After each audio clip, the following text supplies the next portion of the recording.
అంటే పాపములు. మనిషి అనేకమైన పాపముల ద్వారా చచ్చిపోయాడు ఉన్నారు. ఆదాము నుండి ఇప్పటి వరకు ప్రతి ఒక్క మనిషి ఏదానం లేదు ప్రతి ఒక్క మోహనుడు పాపములు చేసి ఉన్నాడు అని సత్యాన్ని మనం గమనించాలి. నువ్వు స్త్రీలైనా పురుషుడుగైనా, చదవాడుగైనా పెద్దవాడుగైనా, నువ్వు క్రైస్తవుడే అని సత్యాన్ని నేను గమనించాలి. ఎందుకంటే ద్వారా ఈ పాపముల ద్వారా నేను తెచ్చినవారమైంది అంటే నరకాగ్నికి నిత్య నరకాగ్నికి సిద్ధమైందా, నరకాగ్నికి సిద్ధమైందా, నరకానికి వెళ్ళిపోతాము, మనుషుల యొక్క ఆత్మను నరకాగ్నికి వెళ్ళిపోతాము. దేవుడికి ఏమాత్రం కూడా ఇష్టం లేదు కనుక ఆయన మనలను రక్షించడానికి ఈయనకు వెళ్ళిపోతారు. ఆయన చంద్రుని మరియు ఎదుర్కోవడం ద్వారా ఏకాలకు వచ్చి 33 సంవత్సరాలు అందరూ జీవించారు. 33 సంవత్సరాలు జీవించిన తర్వాత ఆయన శివను మరణించిన ద్వారా తన యొక్క సమాజన గుణాన్ని మానవులకు తెలియజేస్తున్నారు. ఎవరు కనుక మీరు క్షమించారు ప్రజారంలో వచ్చారు. ఆయన తన ఆవేశాలు మానవులకు తెలియజేశారు. ద్వారా నీ మనసు యొక్క కోరికలు అనేక ఆటగా నీ విద్యరాజ్యంలో నుంచి దైవ రాజ్యంలో నుంచి నీ దేవాలయం కంటే మీరు అనుకుంటున్నట్లయితే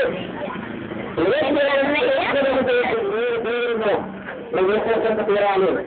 ఆయన కోరుకునే ద్వారా నువ్వు కార్యక్రమానికి శరీరానికి ప్రతి ద్వారా గమనించి తీరాలి.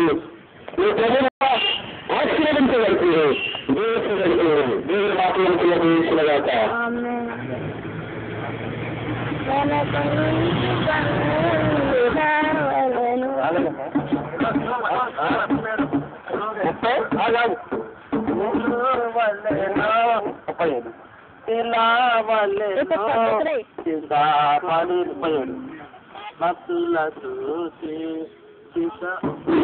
సులభంతా తీరునారు కలశములను సులభంతా తీరునారు కలశములను కలుసులూచి కలవలనా ఉయ్యాలనా ఉద్దాపడిన అసలూచి కొనాలంటే హృదయం మందించే కొల్లాంటి బలాంటి మన హృదయం మందించే అకులకైనా వినుతు చంద్రు కొరను తను సమయాన్ని